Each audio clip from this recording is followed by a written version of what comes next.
I can still see that number climbing, but given the time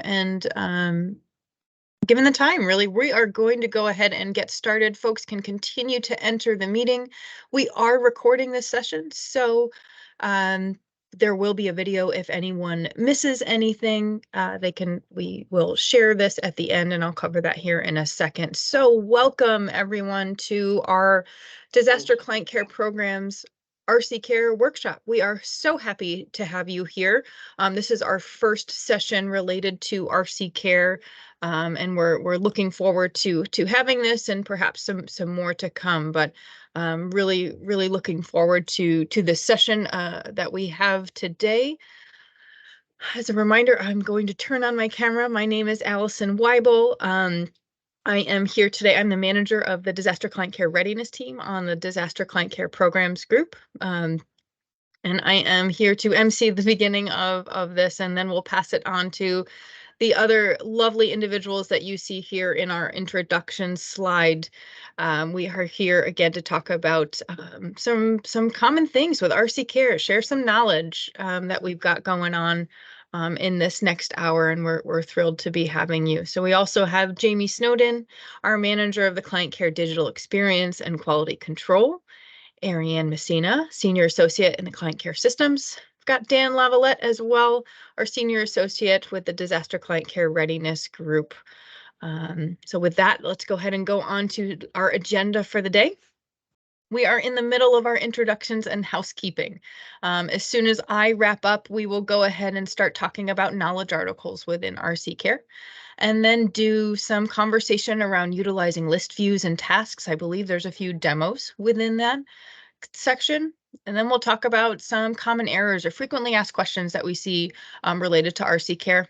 We've got a couple resources for you, something new to share, something exciting today, and then we will, given time, open it up for some questions. All right.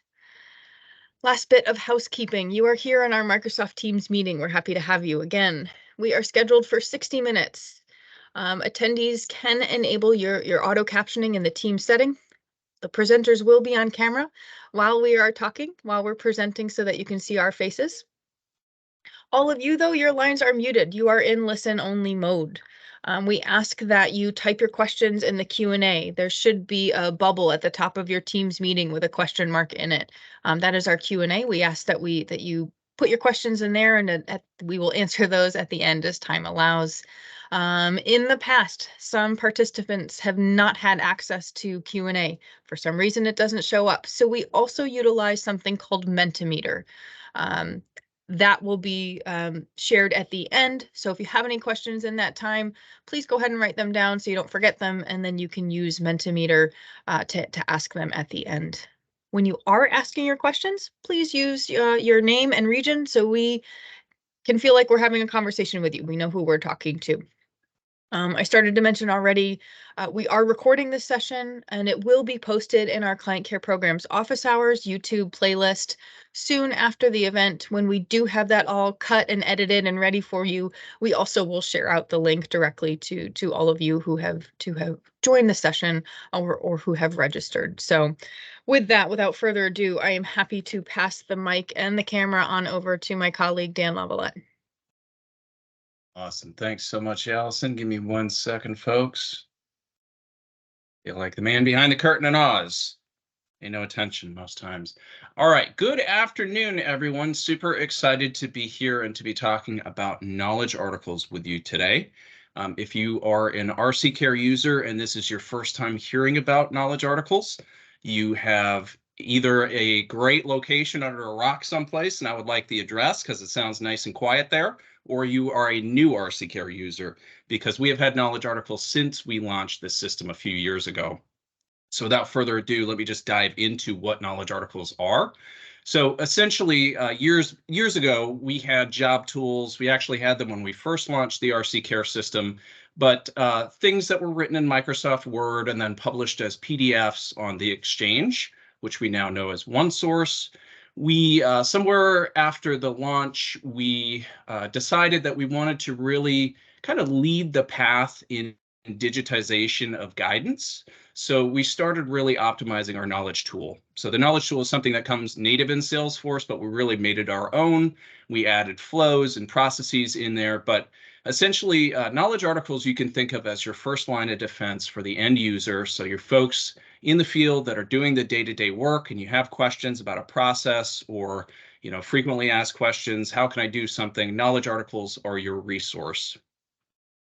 So there are two types of knowledge articles. We have the FAQ, the frequently asked question, and the procedural article. And as the name implies, the difference is that the FAQ is for the questions that come in. What is this? How does this work? There are general question and answer fields that are found on those articles. The procedural is very similar, but it gets into the step-by-steps. So different than the question and answer, on procedural articles, we have a purpose that explains why somebody would need to do a process, and then the steps that they would need to follow to complete the process. So hopefully, yeah, it looks like this is playing. I apologize if this is a little short, a little small on your screens. As Allison said, we're recording, and you'll be able to see this. This information is also in our knowledge articles that I'll reference in a few moments. But what you're seeing on your screen, these are two screen recordings. The first one is, so this in general is how intake workers or folks with access to the intake form would access knowledge articles.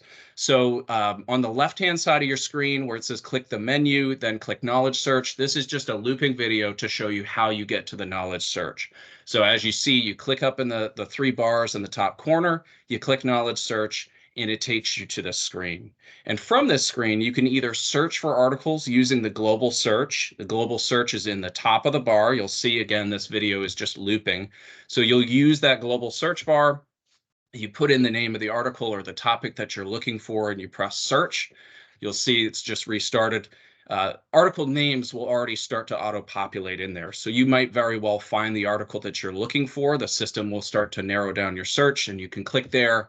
Or if you click view all, it will show you this list.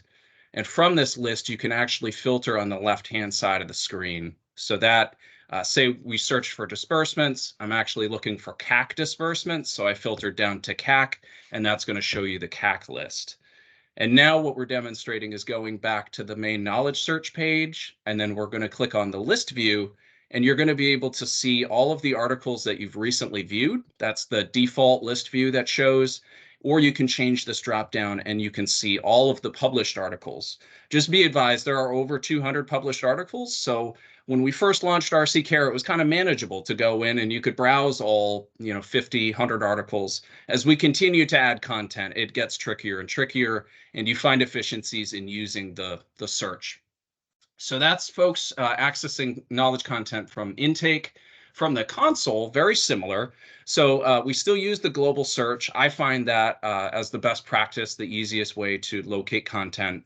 But again, we're putting in the same article name in the global search bar. The difference here is that we're setting a filter. So for folks with the intake form, when you're searching, it's just filtered to knowledge. So you are just seeing results for knowledge. When you search from the console, you're searching disbursement records, events, you're searching emails, you're searching everything that's within the RC Care system. So as you search more and more articles, there's something in Salesforce called the Einstein search. It will learn what you're typically looking for, and it will show you those results first. That's why when I search through this console view, it shows me knowledge articles, because I'm usually looking for knowledge articles as that person on our team. But you can show knowledge articles at all times if you just change that filter. And again, we've got these instructions in an article for you to easily find and reference and understand, and we're always available if you have questions about this. But really using that filter and using that global search are the two big things. And then on the right-hand side of the screen, you'll see you can also, just like through the intake form, you can browse the list views. Again, I find it less helpful as we've added more content to the system. But if for some reason, I think the utility here is to see the recently viewed articles. You say, geez, I just did a case last week. I had the same question. I pulled this article up. How do I get to it? That's how you recall your recently viewed articles. So hopefully that's useful to folks in the field, but let us know if you have questions about that. And then these are the main articles that I wanted to guide folks to. So accessing knowledge articles, this has all of the different ways to access articles. Again, clicking through the knowledge tool or the knowledge app, using the global search, or using the knowledge search from the intake form. We also have, for folks that use the RC Care console, articles are organized by topic. Unfortunately, folks can't access knowledge topics from the intake form, but our console users can actually browse individual topics. And there's 26 or 27 off the top of my head, ranging from intake to casework and recovery planning, referrals. So each of these different topics has 5 to 20 articles in it that are relevant to the individual topic. So if you have console access, you can pull up this knowledge topics article and you can read and review them.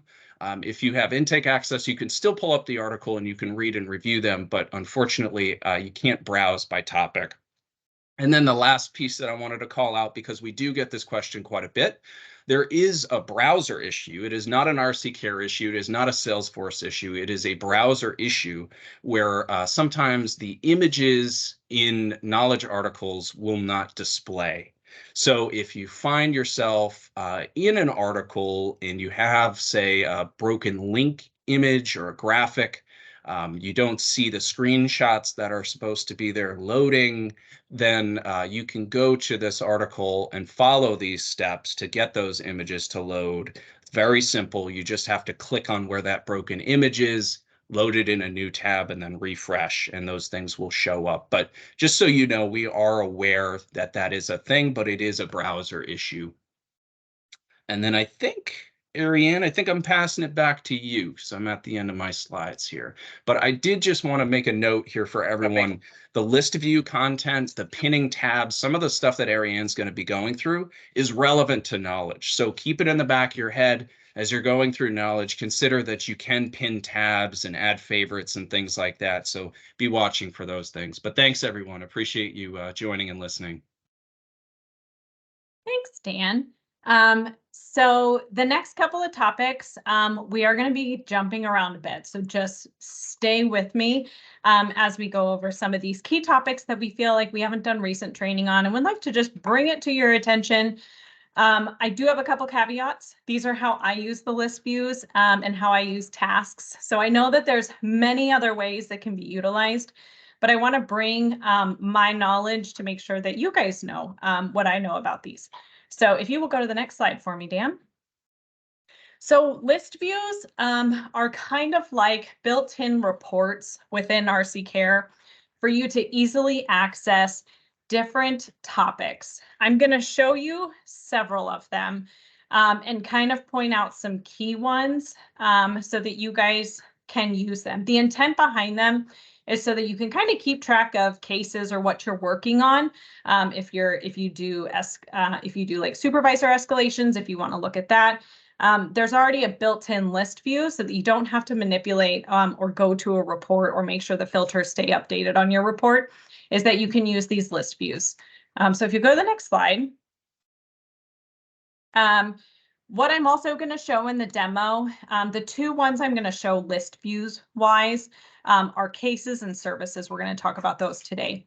I'm also going to show you how to pin a subcategory of a list view and how to favorite them. As Dan said, you can do the favorites for anything. If you have a common knowledge article that you look at all the time, then you can favorite different things so that you can easily access them. If you'll go to the next slide for me. Noteworthy list views before I start in on the demo is for caseworkers. I would really encourage folks when you're training caseworkers, or if you're an existing one, that you just keep them focused on the services on the navigation bar and then the sub of my services. So that way they can quickly go in and see what services am I assigned to that I am working and I can keep track of.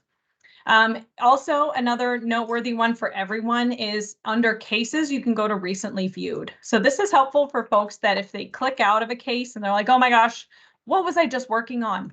That you can go to cases and recently viewed, and then you know by a hierarchy which ones you've clicked on last. So it kind of helps in that regard.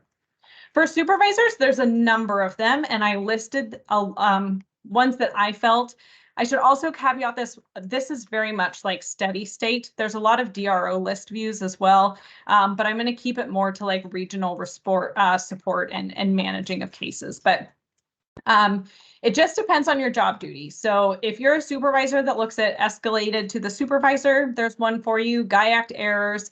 If you kind of monitor what technical exceptions you have actively going within your region, cases that need event confirmation, if you're looking at the cases that are flagged as a potential duplicate, those are all under the cases listservs. Under services, you have, my services that I recommend everyone keeps track of. Follow-up to help assign cases, DRO exception requests. You have the supervisor review of an RDO exception, so you can check those two to see where the case is on the exception process. And then another big important one is open but completed IDC services. There is an kind of a nuance in the system that if the IDC service is reopened, it doesn't automatically close like it does the first time. So it's good to keep an eye on that so that cases get closed timely and surveys go out in a timely manner. And then the last category is for the IDC workers. Again, under cases, highly encourage the recently reviewed. And then under the services list view, there are several that relate to IDC, but depending on what you do within IDC, you may only need one or two of these. So it's good to highlight and asterisk which ones are your favorites, and then keep to a small number so that you don't get overwhelmed by how many list views there are. But you have, open IDC requests, so that's going to show every IDC open within your region, in your area. Then you can filter it down to just health services, mental health, spiritual care, or ICCT, so you can keep track of that. If you're an individual within your region that looks at fatalities needing confirmations, there's a list view for that as well, based off of the questions that are on the fatality tab within the IDC service of a deceased individual. And then there's, again, open but complete IDC services, great for a supervisor to keep tabs on to know that it's ready to be closed. So I think, Dan, this is where I take over, right? I can't remember the next slide. Okay. Yes, I believe so. Thank you. Okay, so list views and how you get there. So you have, this is called a navigational navigation bar. And so within here, you have several pre-populated drop downs to help support you navigating RC Care. So already populated are going to be cases and services. This is the area that we're going to stick to today.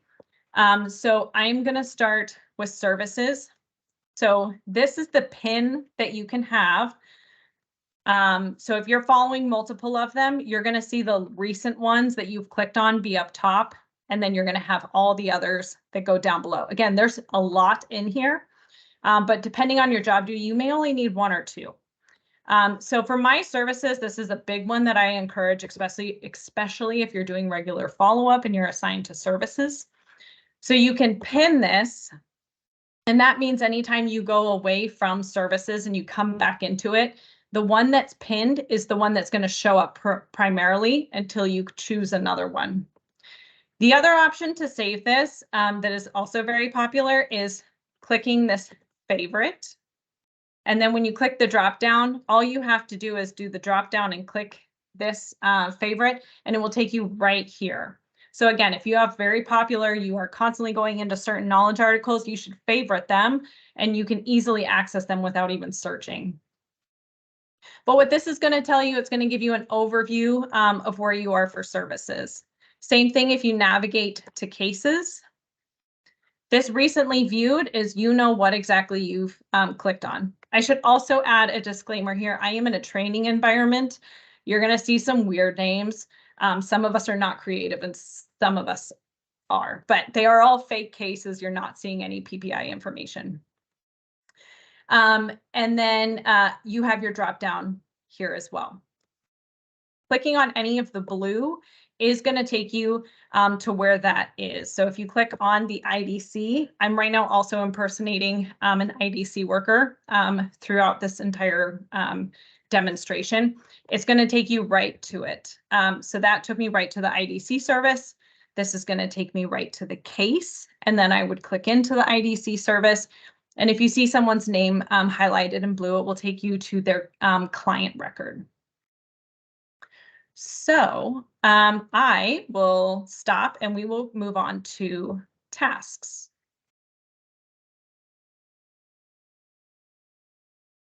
Bear with me. Okay. Forgot one thing, but we will go back to it. Okay, and then specifically on tasks. Tasks in RC Care, I love them. I find this a extremely helpful tool that you can utilize to kind of keep a to-do list going. You can keep track of your cases. You can assign tasks to others to let them know that they have to work on the case. And you can track with a subject of what am I supposed to do with this case? Am I supposed to do a second call? Did I leave a voicemail? Am I just doing regular follow-up? Do I need to call my supervisor? You know, like you can do different tasks in RC Care to help keep you on track with a status and a due date, which I really like. If you go to the next slide for me, Dan. So some of the perks, I need to talk about perks and cons so that you guys know a little bit more about tasks. Some of the perks is if you're making tasks for yourself, it's a really good to-do list. Like I said, you can manage your cases. It's a very quick visual, and it provides more detail than a list view. You know what the status is by immediately looking at it. And it helps keep track of dates needed for follow-up or action. If you want to call them in 5 days, you can make your deadline for 5 days. Some perks about assigning for others. So if you are a supervisor and you want to do a task for another, is that they are notified via email when the task is created. And you can also use tasks to monitor delegated tasks to see how your caseworkers are doing it on follow-up, depending on if your region assigns for whichever program that you're in. Some of the cons is that if you don't pick a deadline, it's going to show up on a different list view, which I will show you and we will talk about. And then tasks and services assigned may not match. Assigning a task to someone does not assign them as the service owner. It's just a notification to them. And whatever you task them and you fill out that task to be. So it is important for those that use tasks to still regularly open up the services that are assigned to you to just avoid losing any cases. So it's not 100% perfect, but it is a really nice tool to get away from some of the paper notes that one has to make on when you need to call clients. If you will go to the next slide for me. Is that my demo? Oh, okay. One of the first things I'm going to show you in this demo, this is mainly for the recording afterwards for people rewatching this, is we are going to add the task to the navigation menu because it doesn't typically show up as default. If you'll go to the next slide for me. Okay, this is my time to demo.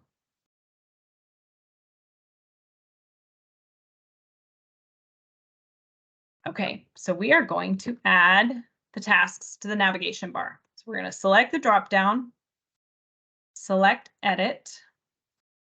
We are going to add more items and we are going to search for tasks.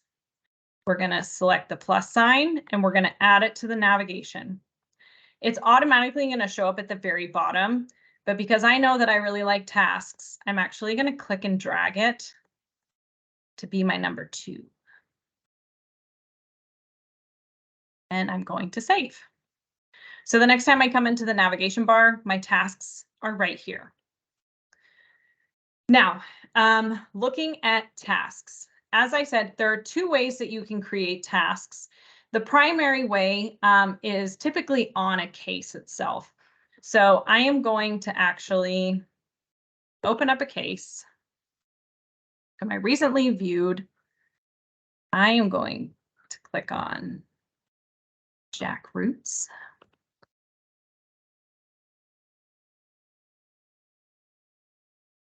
I'm going to go to the feed.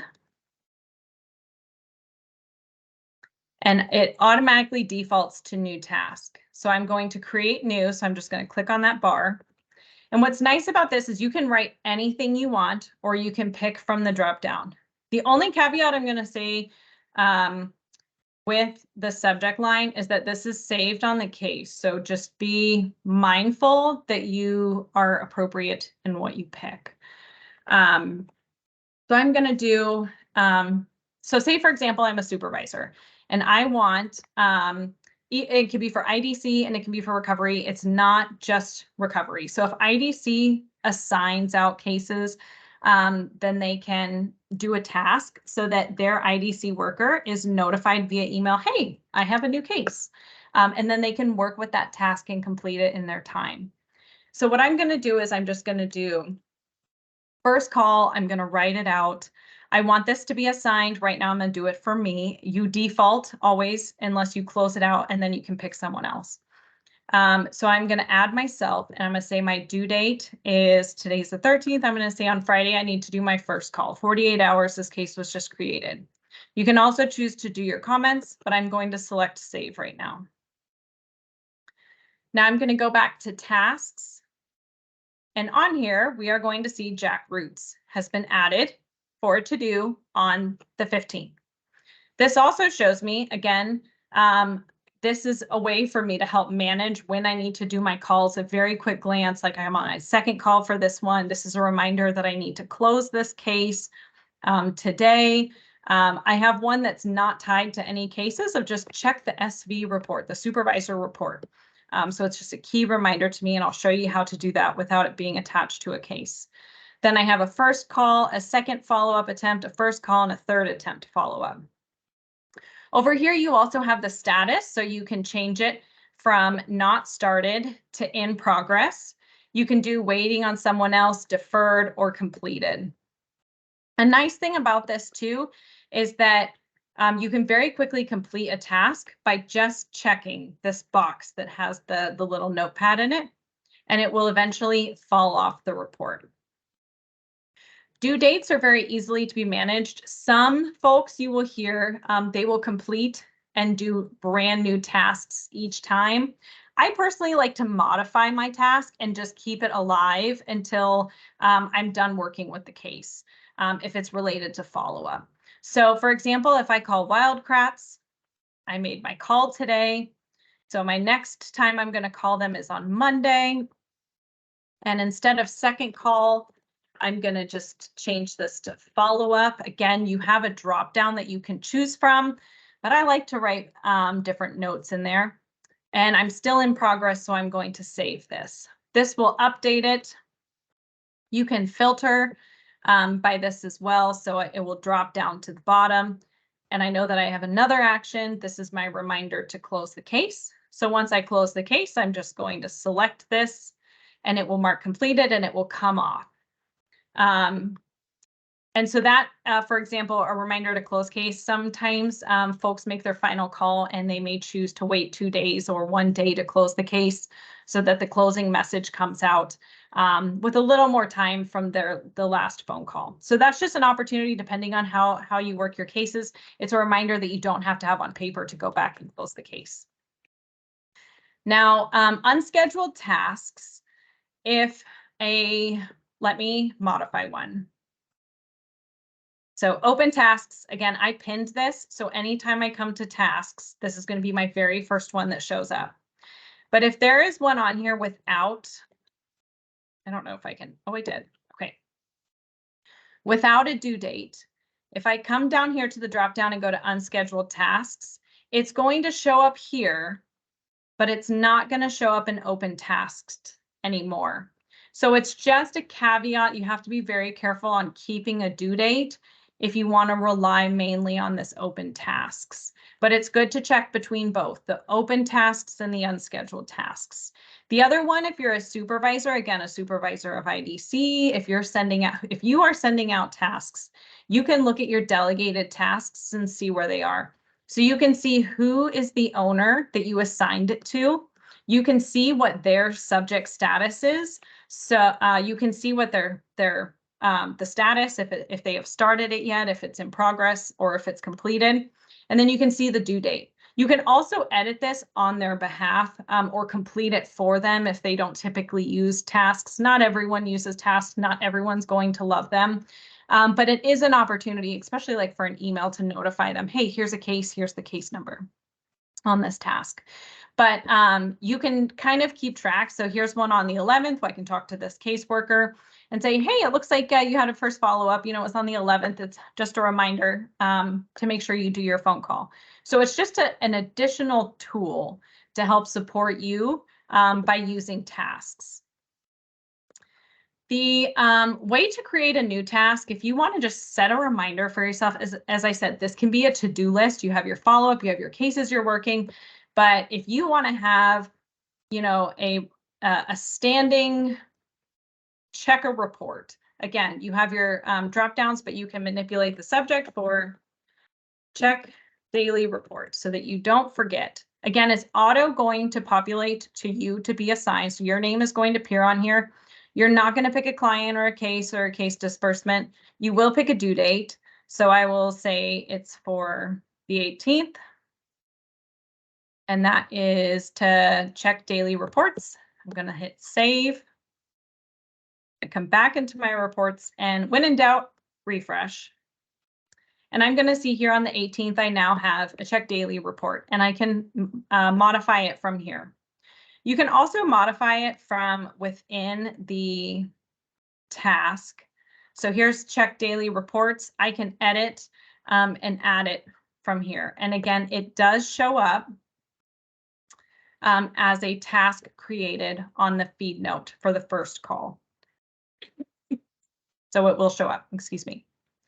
One last thing I want to show is going back to the list views.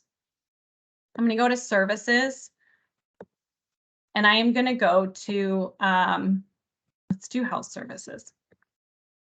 One of the really nice things for IDC folks, and I highly encourage this, to help keep track of who has been assigned cases and what the status is, whether they self-assign or get assigned by a supervisor, is to come here to the health services, and this will show the activity and the activity status, and you can edit it right from here. So if you have, if I'm self-assigning and I see this case has come up, I would like to work it. Your name will eventually pre-populate down here once you've used it once, because it knows that you're a frequent user. And then you can change the status from new request to request assigned. You'll select save, and that has saved it on the service, and you have been assigned it for all of your fellow health, in this case, health services workers, know that you have taken on this case. The only thing you might want to go into is you may want to add a feed note, or you may want to go into the case to add a task if you want to remind yourself that you're going to be calling in 1 day from now or 2 days from now. But it's a really nice feature that you can do assignment without ever having to opening up the case. Again, this is for IDC workers. They can assign other IDC workers. Caseworkers cannot assign IDC workers to a specific service. So, but this is a great opportunity for an IDC supervisor or self-assigning to quickly come in here. So for example, like you can see that these are 2 clients on the same case. The same health service worker could come in here and take them. And everyone will know that I will be working these cases. So just wanted to show that feature for that list view. I think I covered everything I wanted to. So I will come back to the presentation and grab some water. Okay, continuing on with me. We are going to do common errors. I am going to go through these semi-quickly. I just want to share these, let you know about some of the knowledge articles that are attached to them. We get a lot of questions on these. We get a lot of technical exceptions. So just wanted to take this opportunity to bring them up, make sure everyone's aware of them, and just have some knowledge on this. These are just some big ones. It's not fully inclusive or anything like that. But So the first one I want to talk about, we're going to start with like kind of intake errors and then also like case side errors and FAQs. So the first one is we still get a fair amount of incorrect spelling of names or basic information like date of birth, address on a case. This is human nature, so we are always going to have this. But this does prevent, GIACT from verifying, depending on the information that was incorrectly put in. And it most of the time delays payments, because if the name and the date of birth isn't exactly right, if they go to Walmart, they're not going to be able to pick up their funds until we fix it in RC Care. So some common ways or some of the processes for fixing these things. If the damage needs to be changed, the regional event administrator has to do an override. If the damage is missing, it's easy enough. You just go into my actions. If it's a small name change, basic information, they put an IE instead of a Y. The caseworker or a casework supervisor can go into RC Care, make a change request, and then ask the case admin or the RDO approver to do an immediate override. If it's a significant change, the caseworker and the supervisor will put in a change request. But if it's a full name change, or if they just got it really wrong on a date of birth, it's 27 years off or something like that, and we are not confident that it was a typo, then we want the client to upload documents so that we can see that and approve it after it's been entered in intake. So again, these things take time, but they're built in to protect the client and their information. So the one thing I'm going to say on this, we're not going to 100% get rid of human error. It happens. This is just part of our process. But a best practice is just really working with intake workers when they are on scene. Turn the screen. If you are doing RC Care intake, turn the screen and ask the client to read the information on those confirmation pop-ups that appear after every SO page, and just ask them, and then that's your time to edit it. Going a little bit slower on that part will really help make sure we alleviate some of these errors. Non-resident primary client is also another big one that we get. Just as a reminder for folks, the intent behind a non-resident primary client is when no adult in the household can serve as the primary client on a case. So another individual who doesn't live there, who's an adult over 18, is going to serve as the primary client to receive the funds on behalf of the people that live there. I'm going to make it through this call. So for example, we have a fatality fire. If it's one adult and they're deceased, we'll have a non-resident primary client be identified so that they can receive the fatality assistance funds. If children, maybe I won't make it through this call. If children survive a deceased parent or guardian and there's no other adults that lived in the home, we'll bring in a non-resident primary client to help receive those immediate assistance funds for those children. If there's an only adult in the household, they're unable to communicate or make recovery plans or decisions, that may be an opportunity to bring in a family member to help support that individual and be the non-resident primary client to help make their recovery plans for them. So correcting if this was incorrectly put on the case, all cases default to this is not a primary client, and you have to physically mark it to yes. But we do know it's sometimes confusing when you're looking at it on intake, and these mistakes happen. So a case admin can make the client payment eligible. If you don't have a case admin, you're going to have to do a technical exception. You will also have to do a technical exception to remove the non-resident primary client marker and request the immediate assistance funds.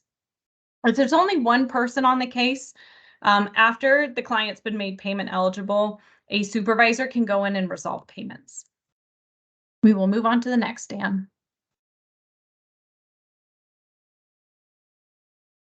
Missed household members on intake is also another popular one that just happens. And that is a caseworker or a casework supervisor can add that household member to the case. I did have a knowledge article linked here with the exact steps. One thing to note on this is that the client is not immediately marked payment eligible. And so a technical exception or a case admin has to go in there and mark it payment eligible. And then the additional immediate assistance funds for those individuals have to be added through the national team, and a technical exception has to request that information for the additional funds to be added. The other thing I just want to note, FAQ, common things that we get about My Actions, it's still new. So a lot of people don't know that you can add a second responder on a case up to 14 days. So if you do a one responder case, or say, for example, you go out on a response with someone and their RC Care account is inactive, if they get their account activated, they saw the ID and they can do the confirmations, you can add them once their account is active as a second responder through My Actions, and you have up to 14 days to do that. They can do their confirmations as a way to support that client getting full confirmations on the case for additional financial assistance. And again, you can add verifications for both responders through damage, ID, and address. And there is also the feature for one responder responses.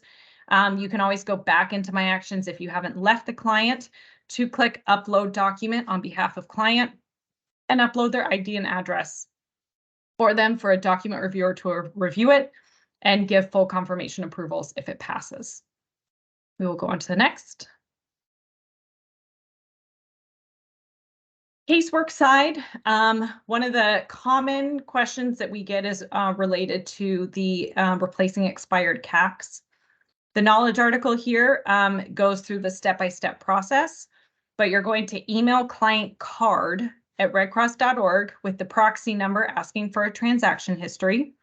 You'll then get a written RDO approval asking or approval to get the replacement going. You'll send both of those to client care at redcross.org. You'll submit a TE with the new proxy number and the balance. And then you will send the card to the client. I recommend after we will load it we will activate the card without loading the funds. Then it can be sent to the client and be activated within the region. Extending the deadline for supplemental assistance. This can be done. We frequently get asked this question. There's a knowledge article here attached to the screen, but you're just going to go to the details tab of the supplemental assistance, find the financial assistance override and change that date and save it. Go to the next slide. You can also reopen recovery planning past its deadline. This one is also just a different nuance of you go to the details tab. Caseworkers can do this as well. You are going to use the pencil to edit the number of days for follow-up, and you will change it to whatever date you want that falls within today's date. So if it's 45 days, if it's 60 days, it just depends on you want to get past today's date from when the case was opened, and then it will allow you to change the status to open. There's also a supplemental assistance RDO exception bug that I really should throw in so that you guys know, is that the system keeps auto closing the supplemental assistance service in the middle of RDO exceptions. So if you are struggling, or if your RDO notifies you and says, hey, I don't see it, it's not here, just make sure you check the status that it's open. Closed statuses, or excuse me, closed services are not going to show up in the RDO exception queue for the casework supervisor or the RDO approver. So it has to be opened and just quickly get out of the case, and then immediately look to try and do that approval so we can pay out the client. It is a current issue and we are working on it. We'll go to the next slide. The last one I think I want to go over is the removing household members. This is also a very common one. There's a knowledge article. What it requires is case admins or technical exception to remove the household members on a case. The only caveat I just want to quickly share is that the IDC service must be closed first before the household member can be removed. If we do not, we can have IDC accidentally paying on someone we've deleted from the case. So we just want to make sure if you're going to request removing household members, do that double check on the services before putting that TE in or asking the case admins, so that we're not paying or providing IDC assistance through that service on a deleted individual. And that concludes my FAQ and common errors.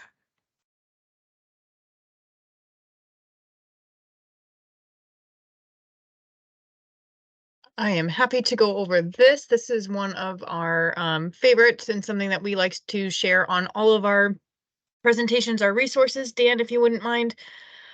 Thank you. It's our user support channels where we have all of our user support channels that we have in client care and within DCS and the purposes for calling. I don't want to go through line by line given the time, but we've got your, going right to your supervisor, our RC Care intake hotline, formerly known as the DAT intake hotline. We've got knowledge articles, IT end user support. We just talked about some of the technical exceptions, client care help, and many other resources. So just wanted to share this slide for all of you to have in your back pocket. Then I think we might have some exciting something new that I think Ariane might hopefully had a quick drink and a gulp to go over before we get to questions. Yes, happy to. Okay, surprise, hopefully not, but we are super excited to state that today, effective today, we have a new tab in the IDC service that is specifically dedicated to spiritual care, disaster spiritual care financial assistance. We have renamed the financial assistance tab that was previously in IDC service to now say DHS/DMH financial assistance service. Nothing else changed on that tab. So if you are health or mental health, the only thing you're going to see is a slight name change in your title. You'll do all of your itemizing and paying within the $500 as you normally do. But now spiritual care has their own tab within the IDC service to be able to pay the $50 because they have an exact dollar amount that they can give to clients. So it will ask one question of if it's related to spiritual care need, and then it will immediately prompt you through the payment flow of providing an EFT or a CAC. So there is a knowledge article out there with the exact steps. Highly encourage you take a look at it and start messaging out to your field for your spiritual care workers to start using that tab to provide the money.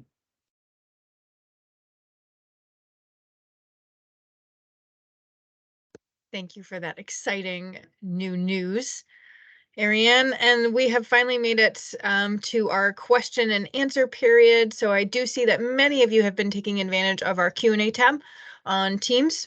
So please continue to use that. If for some reason you cannot see the Q&A button on the top of your Teams, please go ahead and use our Mentimeter that we have going. You can go to menti, menti.com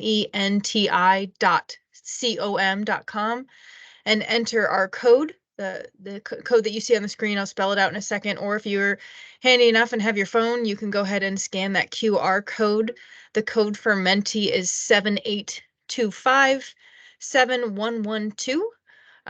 Those are the two ways that we are taking questions, and we will try and run through as many as we can, and we will keep it relevant to the RC Care topic that we have here. We've already published a number of your questions and tried to answer those as we've gone.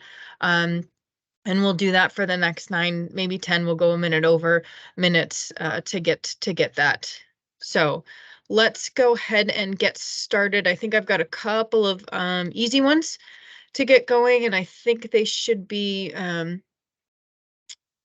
quick and easy. I have somebody that says that they are unable to see or access services when they use RC Care on their iPhone. They don't have an issue when they use their computer. So is there a difference between an iPhone and or an Android and your computer? Pretty sure there is. Go ahead, Jamie. Yeah, we don't recommend anyone do any casework on their iPhone or Android device because it will tell you to use the Salesforce app, and RC Care is currently not configured to the Salesforce app. You can use it on an iPad or another tablet device, but you should make sure you are always using the desktop browser because RC Care is only configured for the desktop version of Salesforce at this time and not for the app version. Thanks, Jamie. Why does it take 24 hours to make a case change, which locks the case for those 24 hours? Or what does lock the case for That 24 is hours? to, the locking the case for 24 hours is a phone or email update, and that is to protect the client because we send the payment links to their phone or email. That is required by audit and finance and risk and all the people with way higher pay grades than any of us that make those rules. So that way, I can't create a case, put in the client's email, then quickly change it to mine, get the payment link and change it back to their email. It is also so that someone, a bad actor in the world doesn't just call in and say, oh, change the email on this case to my email and get the payment links. So when you make a request to update an email or a phone, we notify the client and tell them if they didn't ask for this update to give us a call, and we tell them to call us in 24 hours. If they don't call us, then we can, then it unlocks and you can go ahead and pay them. Now, there is always, for the obvious typos, right? Everyone, on these tiny phones, fat fingers, everyone is going to make mistakes, even if you look at the confirmation screen and confirm it. If there's two numbers inverted, your case admin, your RDO can make that immediate change. But for full number changes to protect our clients, to make sure that we are really paying the people who've been affected by these disasters, we do need to wait that 24 hours. Thanks, Jamie. I was gonna say I lost my question. I found it. I'm letting folks get into that menti.com if they need to. So Dan, I'm going to come to you after this question. If we've got any in Menti, is there any way to get to the DHS open requests page from the intake page?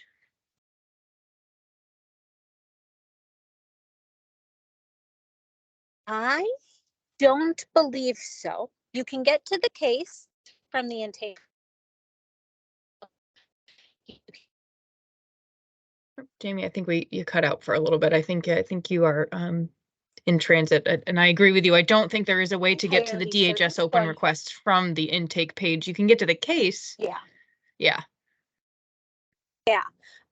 So I'm going to say I'm about 98% sure on that one, but we'll take a look and we'll include a little blurb out if Allison and I happen to be incorrect, if that 2% is right. Thanks, Jamie. Dan, anything in Menti? Yeah, let's take a look here. So I do have the first question that came in on Menti is how to remove pin from a case. So I assume this is if a case was pinned or favorited, Ariane or Jamie. I think it's just unchecking that, yeah? Unchecking the favorite icon. I'll the let pin. Ariane go to the unchecking the favorite. And I apologize all, I am in my car taking my son for his COVID booster, so I'm not on camera. But we do find that some people accidentally save the bookmark for RC Care as a direct case link. So it reappears every time they log back into RC Care. So, if this is happening to you, my first thing I'm going to suggest to you is to update your bookmark to make sure it is just the RC Care link and not directly to a case. And Ariane, I'm going to punt it over to you because about removing favorite. Yes, I just tested it to make sure I was saying it right. You just click on it so that it pulls it up, and it's going to have the star is going to be highlighted blue. If you just uncheck it so that it's no longer a blue star, it will come off your favorites. Awesome. Thank you both. Allison, if we got time, I do have two additional questions. One is especially, I think, relevant to this, and that is, with the update, is disaster spiritual care funding still tied to the $500 allotted amount? The disaster spiritual care funds were never tied to the $500 amount. They were always in addition to the 500. We did have to do some finagling in the system that did cause some confusion. So this update in the system fully divorced them of each other, which is why we have two separate tabs. All the funds given on the health services, mental health financial assistance tab will come out of the $500. All the funds given on the spiritual care tab will come out of a $50 tier. They're completely separate now. Awesome. Thank you, Jamie. I appreciate that. And then quickly, just we've got one last question, Menti. If you document on the wrong client's case, what is the best way to correct? Is that just making an additional case comment, Jamie? The best way is just an additional case comment telling people to ignore it. Now, if you have left PII or information that we feel that you feel that your leadership feels that compliance may feel should not be on that case at all, we can ask. No one on this call can remove it. I can't remove it, but we can ask our technical team to go in and delete that comment. We don't delete every comment because most of us can't do it, and then we would just have someone whose sole job was deleting comments. So if it's just something that says called Bob to talk about recovery and there's no Bob on this case, just leave a note that says please disregard. I do it all the time when I'm resolving technical exceptions. I'll put the wrong thing, and then I just go back in and leave a note and say, whoops, on the wrong case. That's not going to affect anybody. Only other Red Crossers are going to see it. But if you leave something out there, perhaps something about a medical condition or medicine or a family situation that we just don't want on that case, in those situations we can get them removed. In that case, I'd ask you to submit a TE. But again, those are the very rare circumstances. Most of the time it's just please disregard. Awesome. Thank you, Jamie. Allison, that's all I've got in Menti.